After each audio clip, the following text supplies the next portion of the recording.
Our Soapbox Social panel is here again on the heels of a resignation from Federal Cabinet Minister Steven Guilbeault.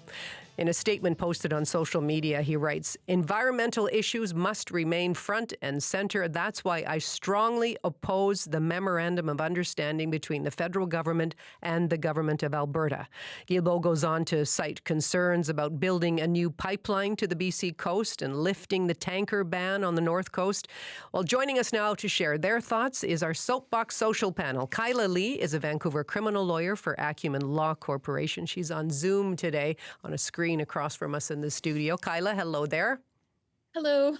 Thanks for joining us. And here with us in studio is Amir, the host of the podcast This is Van Color. Welcome, Mo. Hello, Gloria. Okay, what did you think of the signing of this memorandum of understanding and the resignation of Steven Guilbeault? Well, let's talk about the resignation first. Have you ever dated someone for like 7 or 8 months, realized that it's not going to work out, but then still show up to their families' get-togethers and Christmas dinners and Thanksgivings and birthdays? Because it's weird to me that Steven Guilbeault would leave cabinet, but he would stay in caucus. I mean, this is a very polite uncoupling. Even Mark Carney put out a statement saying that he appreciates him staying on as a Liberal MP. Well, and he wasn't environment minister. He was a former environment minister. And he made it very clear these issues are important to him. Mr. Guilbeault endorsed Mark Carney in the Liberal leadership race as well. So again, this is why it's very strange to me. But I think what this indicates is that this pipeline MOU, Memorandum of Understanding, is a very serious proposal.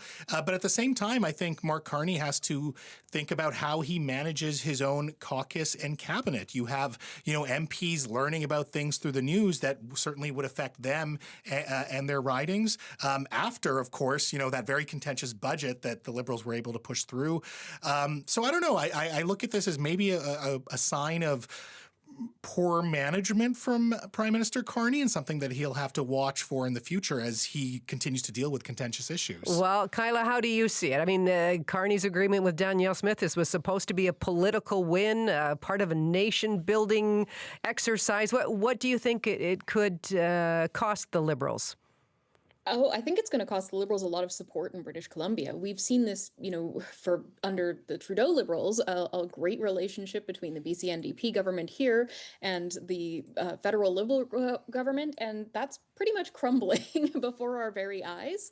I think it's going to have unintended and perhaps somewhat intended consequences on both sides in that, the federal Liberals are going to lose the support from the BC NDP supporters. That might, become an issue come the next election. We're a long way from that, though. But it also is going to have consequences for the province. And, if David Eby continues to push back against this, which it appears to be, Carney's now saying, we have the power to just force you to do it. So get on board now while you still can.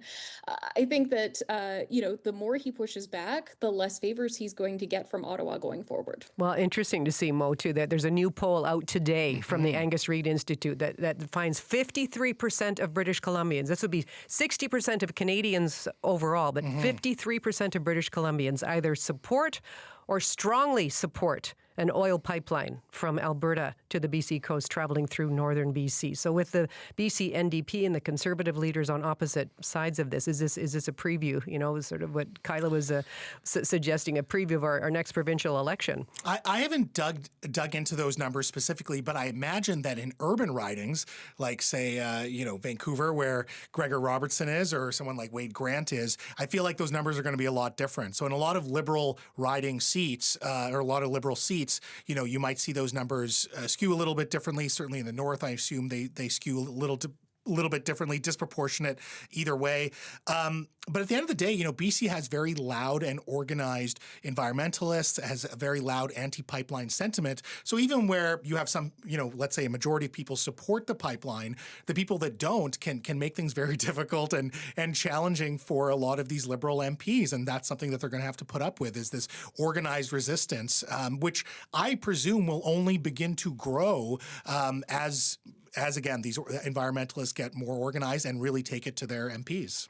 Well, and Kyla, David Eby says it was unacceptable for BC to be excluded from talks between Ottawa Alberta and Saskatchewan about a pipeline through our province. You know, we've had some listeners weighing in with their messages through the afternoon as well, saying, isn't Mark Carney talking about nation building, bringing us all together? I mean, how divisive is a move like this? I don't think it's as divisive as David Eby's liking to play it. I think, most correct. We have these very vocal, very prominent environmental groups and protests that happen here in British Columbia. But we also have, the North, where I am right now, where there's a lot of support for something like this, where people are looking at this as the industry that keeps the area alive.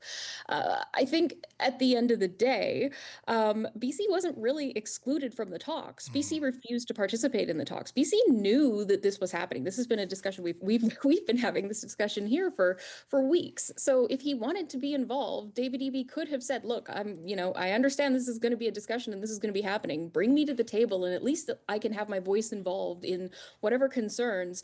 Because he should know that, again, Ottawa does have the power to make this happen at the end of the day, whether he wants it or not. Well, there were other major projects named a few weeks ago involving British Columbia. Mo, how do you think Mark Carney sees our role, BC's role in Team Canada? I actually do think that Mark Carney values British Columbia. I mean, Premier Eby himself keeps saying that we have 4 times the amount of major projects than any other province. So I think that the proof is in the pudding there. But I think perhaps for that reason, giving BC all these projects that he wants to fast track, he's kind of expecting Premier Eby to stick handle this pipeline issue in BC, which, as we've discussed, can be certainly contentious with a lot of vocal voices against it. Okay. Well, the federal Conservative leader, Pierre Poilievre, he continues to be skeptical about Carney's MOU. Here's just some of what he said during question period today. They don't know the year that construction will begin.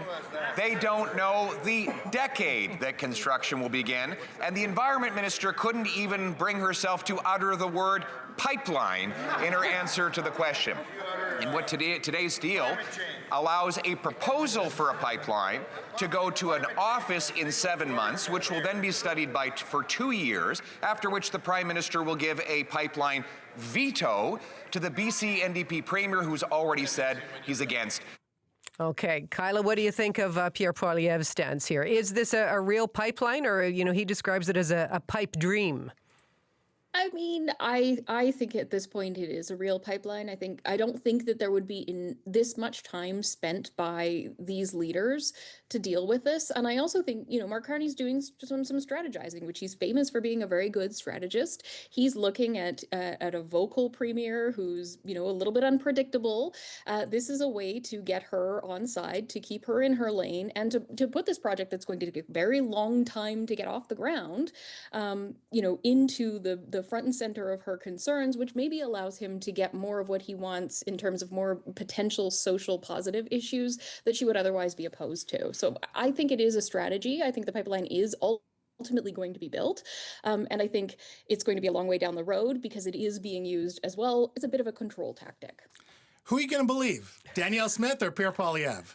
I don't understand what Poilievre wants right now. Like, he wants the snap of your fingers and you create a pipeline. Like, does he know how things are built? Especially in this country where you do have environmental assessments, you do have consultations with First Nations, you do have consultations with the provinces. There's nothing in the memorandum that gives BC a veto, as several legislative reporters have pointed out. So, again, I think he is trying to figure out how to come out of this issue by looking like a winner. But the fact is, Danielle Smith's not complaining about it. Danielle Smith's not saying that this is a pipe dream. She's very much saying that this is real, and she's saying that there's a lot of work to be done, which understandable. They've just signed a piece of paper at the end of the day.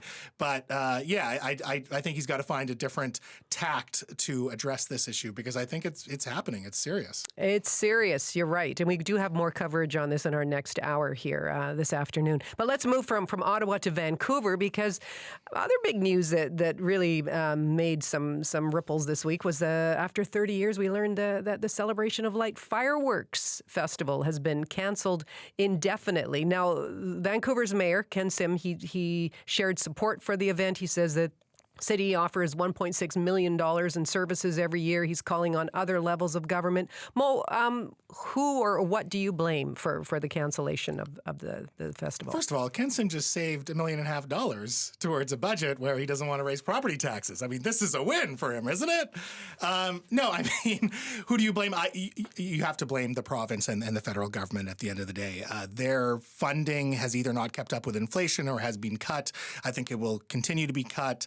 I think it's easy to blame, Ken Sim because it is a civic event. But at the end of the day, I think he still holds responsibility in the sense that Vancouver has lost a lot of events. The Dragon Boat Festival, Santa Claus Parade, Canada Day fireworks, Vancouver Mural Festival, the African Descent Festival. We know that other festivals and arts and culture are in trouble. In 2023, the Vancouver Folk Festival didn't look like it was going to go on. So these are big challenges that he is ultimately responsible for. And I just don't buy this idea that he's caught flat-footed. Like, oh, I'm so surprised. Like, you have this whole team and staff working for you. How did you not know that the celebration of lights was in trouble? He should have been a lot more proactive. But that's the only place where I would kind of blame Ken, but it's not his fault. Okay, well, we did have the woman who was one of the organizers of the Kitsilano Festival, the Kitsilano Business Association along West 4th there yesterday, Kyla. I mean, to Mo's point, how much do you think a cancellation like this is kind of a canary in the coal mine? You mentioned the Folk Festival a couple of years ago, but that are we waiting for some other major event that might be canceled for similar reasons? Oh, absolutely. I think we're going to see a lot of major events canceled for similar reasons. It feels like very austere times in the city of Vancouver, especially with this new budget. This $1.5-ish million of savings is probably largely policing costs, and that's just going to get distributed back to the police to get what they want, because that's what the Ken Sim and the ABC government are doing in Vancouver. That there are these dollars that are, not being allocated to this, I'd like to see the city give those dollars to support these other events and these other cultural activities that go on in the city of Vancouver so we don't lose them. Am I holding my breath that that's going to happen? Absolutely not. Okay, let's move from fireworks to sports now. The Whitecaps, they're on a tear in the playoffs. Wow, playing so well, creating so much excitement in the city. The Canucks having a little bit of a struggle this season. So we've got some great new teams in the mix as well. We've got the Vancouver Golden Eyes, the Vancouver Rise. Question is, who is Vancouver's current top sports team? We heard from some people on the street in our last hour, but Mo, top team for you. In the moment, you have to say the Vancouver Whitecaps. They're in the Western Conference Finals this Saturday. So I think right now, as of today, for sure. Okay. However, I think it's a big battle between the Rats and the Coyotes in the city of Vancouver. One of those two is going to come out on top, and they will be the true team of Vancouver. Personally, I'm going for the Coyotes. You are? Okay, yeah. Well, those could be new team names, too, when you think about it. Kyla, who's the top sports team in your perspective? For me, it is the highly underrated Vancouver Warriors lacrosse team. I don't know if either of you have ever been to a game, but those games are way more fun than a hockey game or a soccer game at all. And I also think we can't talk about the Vancouver Whitecaps and how much success they're having without recognizing that the Vancouver Rise in their first year won the league. So, if we're looking at who's the best soccer team, they've never lost. So there you go. I love it. Hey, good to see you both. Thank you. Good to see you. Thank you. That's our Soapbox Social panel. Rats and coyotes and soccer and lacrosse, everything in between. Mo Amir is the host of the This Is Vancouver podcast. Kyla Lee is a criminal lawyer for Acumen Law Corporation.